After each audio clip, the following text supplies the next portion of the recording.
Welcome to AP90 news. YCP parliamentary party నేత MP Vijayasai Reddy Sansad Maharatna అవార్డును అందుకున్నారు. టూరిజం, రవాణా, సాంస్కృతిక శాఖ పార్లమెంటరీ స్టాండింగ్ కమిటీ చైర్మన్గా అత్యుత్తమ పనితీరుకు గాను VSRకు అవార్డు దక్కింది. ఢిల్లీలో తెలంగాణ గవర్నర్ తమిళసై సౌందర్ రాజన్, జాతీయ BC commission chairman Hans Raj ఈ అవార్డును విజయసాయికి ప్రదానం చేశారు. చంద్రబాబు, పవన్, లోకేశ్ల కుర్చీలను మడతపెట్టి హైదరాబాద్ పంపించడానికి ప్రజలు సిద్ధంగా ఉన్నారని మాజీ మంత్రి వెల్లంపల్లి శ్రీనివాసరావు అన్నారు. విజయవాడ సెంట్రల్ నియోజకవర్గంలో పర్యటించిన ఆయన మీడియాతో మాట్లాడారు.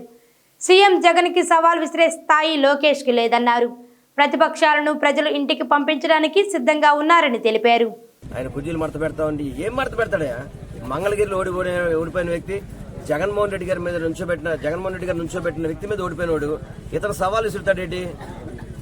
అసలు ఇతనికి ఏమన్నా సవాల్ విసిరే హక్కు ఉందా? అటువంటి ధైర్యం ఉందా? ఏదో 4 మాటలు గట్టిగా మాడితే యూత్ అంతా ఆగుతారు. ఈ రోజు యూత్ అంతా కూడా జగన్మోహన్ రెడ్డి గారి వైపు ఉన్నారు. ఉద్యోగాలు ఇస్తున్నాడు, అభివృద్ధి చేస్తున్నాడు, పథకాలు ఇస్తున్నాడు, చెప్పిన మాట నిలబడుతున్నాడు. నూజివీడ్లోని సబ్ కలెక్టర్ కార్యాలయ సమావేశం మందిరంలో శనివారం బాల్య వివాహాల నిరోధంపై మహిళా సంరక్షణ కార్యదర్శులకు ఒకరోజు వర్క్షాప్ నిర్వహించారు.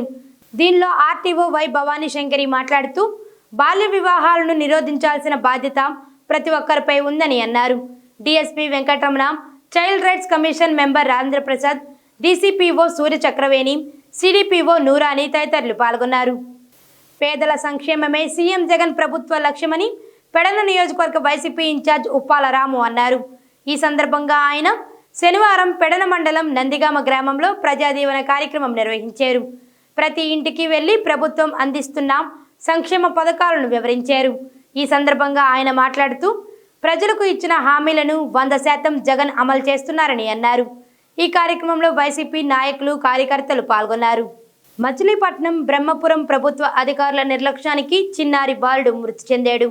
జవహర్ పబ్లిక్ స్కూల్లో యూకేజీ చదువుతున్న వడ్డీ దినేష్ స్కూల్ నుండి ఇంటికి వచ్చిన వెంటనే ఆడుకోవటానికి డిఈఓ కార్యాలయం ఎదురుగా ఉన్న బ్రహ్మపురం పార్క్కి వెళ్ళాడు.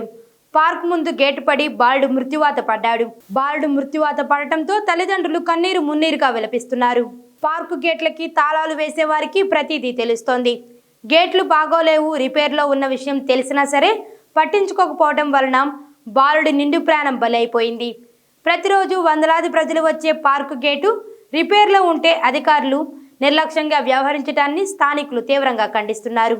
సంఘటనా స్థలానికి పోలీసులు చేరుకొని కేసు నమోదు చేసుకుని దర్యాప్తు చేస్తున్నారు. పూర్తి వివరాలు తెలియాల్సి ఉంది.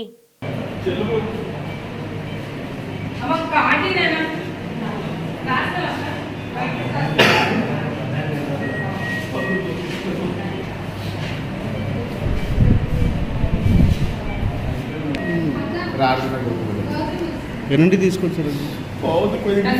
తీసుకొచ్చారు. ఇంటికి బ్యాగ్ పెట్టి ఇలా వచ్చాడు.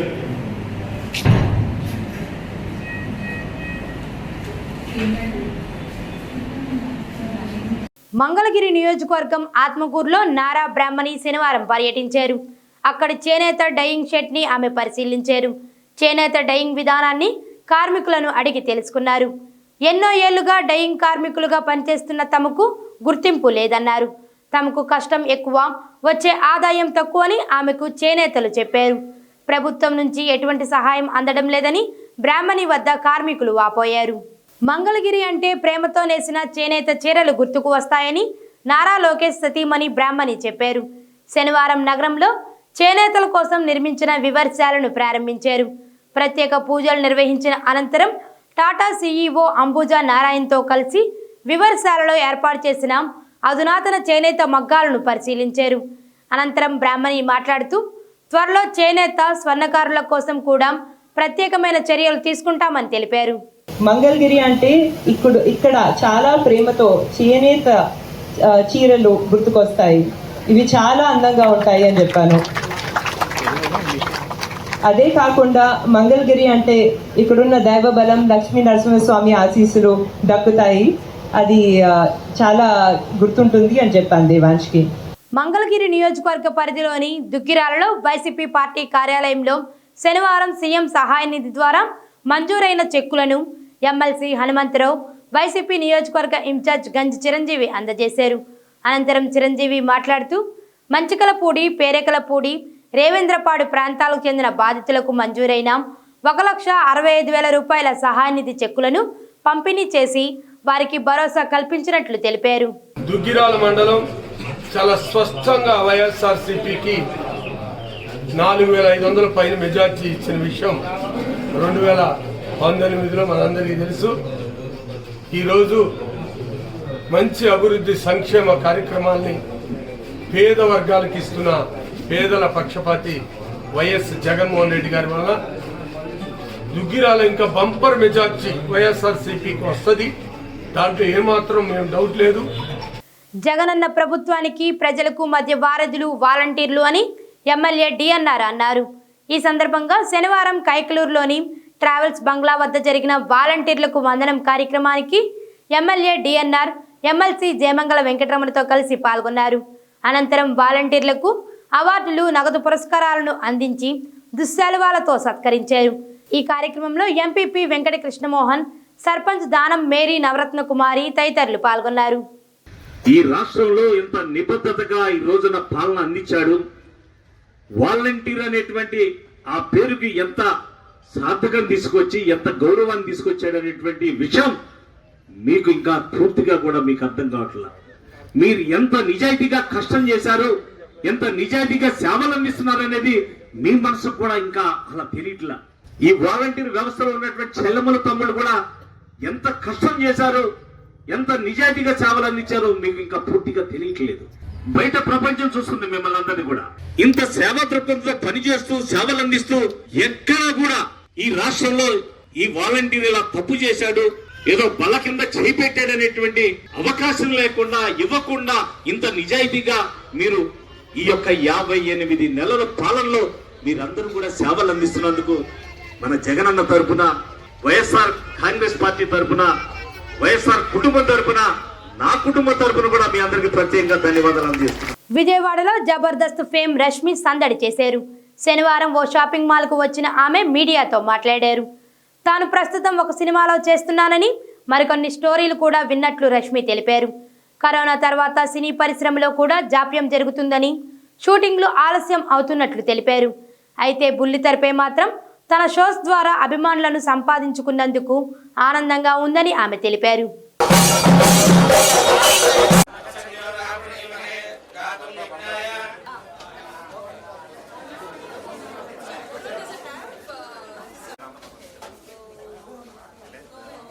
ఇప్పుడు మీ అందరికీ తెలుసండి 2020 తర్వాత ఒకటి స్టార్ట్ అవుతుంది, అది ఓటీటీలో వస్తుందా, థియేటర్లో రిలీజ్ అవుతుందా, ఎన్నో కారణాల వల్ల కొన్ని జరుగుతాయి, కొన్ని జరగవు. But of course TV is my strength. Television వల్ల నాకు నా ఆడియన్స్తో కనెక్టివిటీ ఉంది, వాళ్ళ అమ్మాయిలాగా భావిస్తున్నారు. సో డెఫినెట్గా ఆ ప్రేమ అనేది నాకు ఆడియన్స్ అందించారు. అది టీవీ పరంగా నేను కంటిన్యూ అవుతున్నాను. పెదనందిపాడు మండలం జీజీపాలెంలో నూతనంగా నిర్మించిన అమూల్ డైరీని శనివారం జిల్లా కలెక్టర్ వేణుగోపాల్ రెడ్డి, జేసీ రాజకుమారి సందర్శించారు.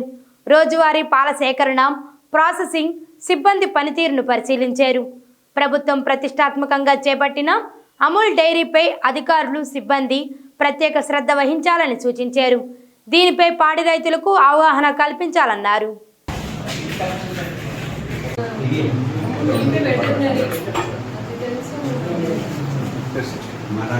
అలవాటు హ్యాండ్ హోల్డ్ చేయాలి, హ్యాండ్ హోల్డ్ అలవాటు వరకు టెస్ట్లో పెట్టాలి దగ్గర ఉంది. రూట్ ఆఫీసర్ ఆమెను ఎందుకు అడుగుతున్నారు? రూట్ ఆఫీసర్ కి ఏ క్షణం ఏం జరుగుతుందని 8:30 లోపలే అందరు పాలు పోసారా? ఇప్పుడు 8:30 తర్వాత ఎవరు రాలేదు. 8:30 రేపు ఏపీసీపీ ఎస్ఈఏ తలపెట్టిన చలో విజయవాడకు అనుమతి లేదని విజయవాడ రూరల్ డీసీపీ శ్రీనివాసరావు తెలిపారు. శనివారం విజయవాడలో ధర్నా చౌక్ని పరిశీలించిన అనంతరం ఆయన మీడియాతో మాట్లాడారు. నగరంలో సెక్షన్ 144 పోలీస్ 30 యాక్ట్ అమలులో ఉందని అన్నారు. చలో విజయవాడ కార్యక్రమంలో పాల్గొనే వారిపై ఐపీసీ సెక్షన్స్ కింద కేసులు నమోదు చేస్తామని తెలిపారు. కావున ఉద్యోగులు పోలీసులకు సహకరించాలని విజ్ఞప్తి చేశారు. ఏదైతే ఇక్కడ అన్నా కోసం పిలుపునిచ్చారో దానికి ఎటువంటి అనుమతులు ఇవ్వడం జరగడం లేదు. సెక్షన్ 30 కూడా అమల్లో, పోలీస్ యాక్ట్ కూడా అమల్లో ఉంది కాబట్టి ఎవరిని కూడా విజయవాడకి అనుమతించడం లేదు. ధర్నా చౌకలో ఎటువంటి అనుమతులు కూడా వాడికి ఇవ్వడం జరగడం లేదు. కాబట్టి దీన్ని గమనించి ఎవరైతే ఆ సిపిఎస్ ఎంప్లాయీస్ ఉన్నారో వాళ్ళందరూ వాటిని నిర్మించుకోవాలని చెప్పి ఎవరిని విజయవాడకి రావాలని చెప్పి స్పష్టంగా తెలియజేయడం జరుగుతుంది. నూజివీడ్లోని సబ్ కలెక్టర్ కార్యాలయం వద్ద ప్రభుత్వ ఉద్యోగుల జేఏసీ ఆధ్వర్యంలో ఉద్యోగులు శనివారం ఆందోళన చేపట్టారు. ఈ సందర్భంగా ఎన్జీఓ డివిజన్ అధ్యక్షులు శ్రీనివాస్ మాట్లాడుతూ ఉద్యోగులకు రావాల్సిన బకాయిలు ఏకమొత్తంలో ప్రభుత్వం చెల్లించాలని డిమాండ్ చేశారు. ఏళ్ల తరబడి బకాయిలు పెండింగ్లో ఉంటే తమ కుటుంబాలు ఎలా జీవిస్తాయని ప్రభుత్వాన్ని ప్రశ్నించారు. బకాయిలు చెల్లించే వరకు ఆందోళన కొనసాగుతుందని అన్నారు. ఉద్యోగుల పట్ల వ్యవహరిస్తున్న రేణుకృష్ణ వైద్యం నిరసనగా మాకు రావాల్సిన బకాయిలు కానీ డిఏ బకాయిలు, పిఆర్సీ బకాయిలు, అదేవిధంగా ఏపీజీఎల్ఐ, తర్వాత జీపీఎఫ్, సరెండర్ లీవ్లు ఇవన్నీ కూడా చాలా బకాయిలు ఉన్నాయి. దాదాపు 6,700 కోట్ల రూపాయలు ఒక్కొక్క ఎంప్లాయీకి రావాల్సిన బకాయిలు ఉన్నాయి. ఇవన్నీ కూడా ఎమ్మెల్యే చెల్లించాలని దప్పలుగా చెల్లిస్తామని ప్రభుత్వము నిర్ణయించింది. కానీ అలా కాకుండా మాకు రావాల్సిన బకాయిలన్నీ కూడా ఏకమొత్తంలో చెల్లించాలని మేము డిమాండ్ చేస్తున్నాము. దేశంలో మరో రైలు ప్రమాదం జరిగింది. ఢిల్లీలోని పటేల్ నగర్ దైబస్తీ సెక్షన్లో ఓ గూడ్స్ రైలు బోల్తా పడింది. రైలు అదుపు తప్పడంతో 8 బోగీలు పూర్తిగా బోల్తా పడ్డాయి. ఇందులో ఎలాంటి ప్రాణ నష్టం జరగలేదని, సాధారణ రైలు సేవలకు అంతరాయం ఉండదని ఉత్తర రైల్వే పేర్కొంది. ప్రమాదానికి గల కారణాలు తెలియాల్సి ఉంది. మరిన్ని తాజా వార్తల కోసం చూస్తూనే ఉండండి AP19 న్యూస్.